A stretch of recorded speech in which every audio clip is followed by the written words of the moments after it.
مولانا یہ ارشاد فرمائیے کہ حضرت یونس علیہ السلام کی دعا ہے لا الہ الا انت سبحانک انی کنت من الظالمین. جی تو سر ایک تو اس کا تھوڑا سا پس منظر ارشاد فرمائیے، اور پھر یہ فرمائیں کہ یہ دعا کس کس کام کے لیے مجرب ہے، ہمیں کب کب کرنی چاہیے سر؟ بسم اللہ الرحمن الرحیم. سب سے پہلے تو پروفیسر صاحب آپ کے پورے چینل کا شکریہ کہ آپ نے ہمیں گفتگو کا موقع عطا فرمایا. بہت شکریہ سر. آپ نے ماشاءاللہ بڑا اچھا موضوع جو ہے وہ منتخب کیا ہے سر. اور میں سمجھتا ہوں کہ اس موضوع کی شاید سب سے زیادہ ضرورت بھی ہے. جی سر. اس کی وجہ یہ ہے کہ دیکھیں اللہ تعالیٰ نے خود کلام مجید میں جو ارشاد فرمایا کہ وما خلقت الجن والانس الا لیعبدون، کہ ہم نے جنوں اور انسانوں کو اپنی عبادت کے لیے پیدا کیا. ٹھیک. اور حدیث کے اندر عبادت جو ہے، ایک روایت کا آتی ہے آپ صلی اللہ علیہ وسلم نے فرمایا الدعاء مخ العبادہ، جی. اور ایک روایت میں فرمایا الدعاء هو العبادہ، ٹھیک ہے. کہ دعا ہے ہی کس کا نام ہے؟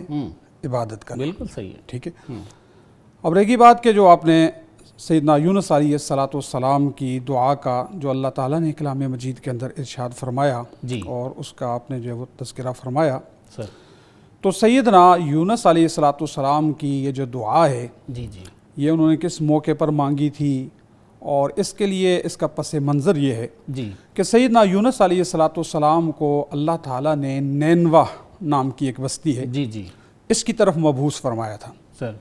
اور جیسے کہ ہر پیغمبر آ کر اپنی قوم کو توحید کی دعوت دیتا ہے، اسی طرح ان کے اندر جو دیگر جی بالکل ایسے جو ان کے اندر جو خرابیاں خرافات جو چیز پائی جاتی ہے ان سے منع کرنے کے لیے اللہ انبیاء علیہ السلام کو مبعوث فرماتا ہے. سر. تو سیدنا یونس علیہ السلام نے بھی آ کر اپنی قوم کو اسی بات کی توحید کی، اور جو ان کے اندر خرافات جو چیزیں ان کے اندر اللہ کی نافرمانیاں پائی جاتی تھی جی ان سے منع اور ان کی جو ہے وہ تبلیغ جب فرمائی، سر.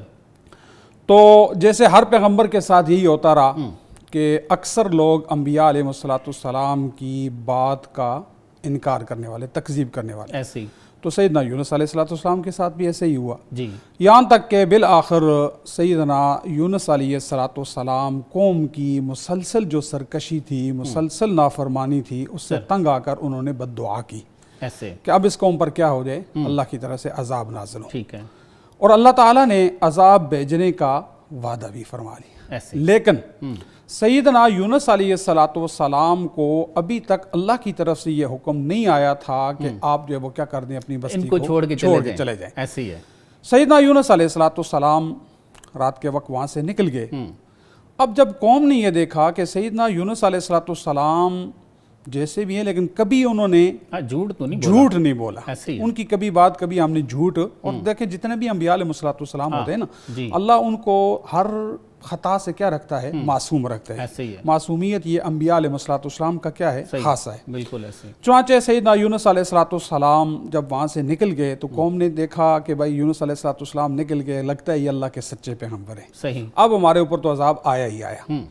چنانچہ سیدنا یونس علیہ السلام جب قوم کو لے کر نکل، مطلب قوم سے ناراض ہو کر چلے گئے، جی. تو راستے کے اندر یہ ہوا کہ جب دریا کے اوپر پہنچے، ایک کشتی والے کو جو ہے وہ سیدنا یونس علیہ السلام نے اس کشتی کے اندر سوار ہوئے. اس میں ایک تھوڑا سا ایڈیشن کر لیتے ہیں سر کہ بہت ساری جگہوں پہ یہ بھی لکھا ہوا ملتا ہے کہ کچھ آثار بھی جو تھے نا وہ آسمان پر ظاہر ہو گئے. جی بالکل ظاہر ہو چکے. جی جی. اور انہوں نے پھر الہا شروع کر دیا، رونا دھونا شروع کر دیا. تو اب قوم نے جب دیکھا کہ حضرت یونس علیہ السلام تو چلے گئے اور آثار عذاب کے جو آثار ہیں وہ بھی بادل وغیرہ وہ آ چکے تھے. ایسے ہی ہے.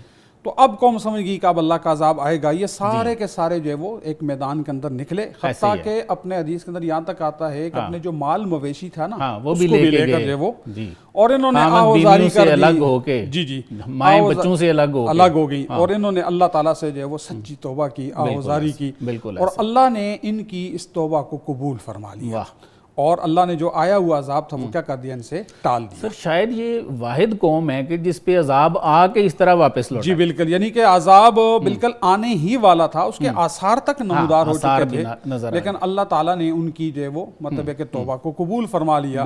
اور اس کی بھی کئی وجوہات لکھی ہیں مفسرین کرام نے. ان میں سے ایک یہ بھی ہے کہ چونکہ انہوں نے اللہ سے اس درجے میں آہوزاری کی، اس طرح اللہ کو جو ہے وہ مطلب پکارا کہ اللہ تعالیٰ نے ان کی اس آہوزاری اور اس پکار کے اوپر جو ہے وہ لبیک کہتے ہوئے اللہ نے اپنا آیا ہوا عذاب ان سے کیا کر لیا، ٹال دیا۔ بالکل ایسے ادھر یونس علیہ السلام جب اس کشتی کے اندر سوار ہو گئے، بالکل، اور ظاہر ہے اللہ تعالیٰ نے ان کو مطلب ابھی تک وہی نہیں نازل ہوئی تھی کہ آپ اپنی بستی کو کیا کر دیں، چھوڑ دیں۔ بالکل ایسے حضرت یونس علیہ السلام جب کشتی میں سوار ہوئے، آگے جا کر کشتی بھنور کے اندر پھنسی، اور مطلب ہے کہ اس وقت جو ان کا جو ایک روایت تھی، ان کا ایک طریقہ تھا، وہ مطلب ہے ان کی روایت کے مطابق، عقیدے کے مطابق کہ اگر کوئی آبک بگوڑا، کوئی آدمی اگر اپنے آقا سے غلام بھاگ کر آ جائے نا، بالکل ایسے ہی ہے، اس وقت یہ کشتی کے ساتھ یہ معاملہ ہوتا ہے۔ صحیح ہے، صحیح تو چنانچہ کہنے لگے کہ لازماً ہمارے اندر کوئی بھاگا ہوا غلام ہے۔ بالکل ایسے ہی تو سیدنا یونس علیہ السلام نے اپنے آپ کو پیش کیا، کہا بھائی میں تو واقعتاً بھاگا ہوا ہوں۔ بالکل ایسے، لیکن ان کی جو ظاہری اللہ نے اپنے نبی کو ایک ظاہری جو وجاہت دی ہوتی ہے، ان کی جو ظاہری جو مطلب ہے کہ عزت تھی، بالکل جو ہے مطلب ان کی جو سیرت تھی، صورت تھی، اس کو دیکھ کر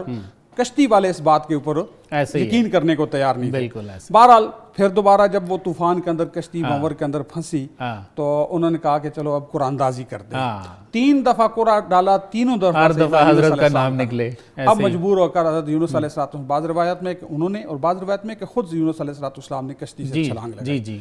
اب اللہ تعالیٰ نے مچھلی کو حکم دیا کہ آپ یونس علیہ السلام کو کیا کر لو، نگل لو۔ ایسے چنانچہ مچھلی نے سیدنا یونس علیہ السلام کو نگلا، اور لیکن کھانے کا حکم اللہ نے فرمایا کہ یہ آپ کے پیٹ میں رہے گا تو صحیح، لیکن اس کو آپ خوراک نہیں بنا سکتے۔ بالکل ٹھیک، بالکل۔ اب اس موقع پر یونس علیہ السلام نے اللہ کو پکارا، سبحان اللہ، لا الہ الا انت سبحانک انی کنت من الظالمین، کہ کوئی الہ نہیں ہے، کوئی معبود نہیں ہے آپ کے سوا، سبحانک، یا اللہ آپ کی ذات بڑی پاک ہے، انی کنت من الظالمین، بے شک میں کیا ہوں، نا انصاف ہوں۔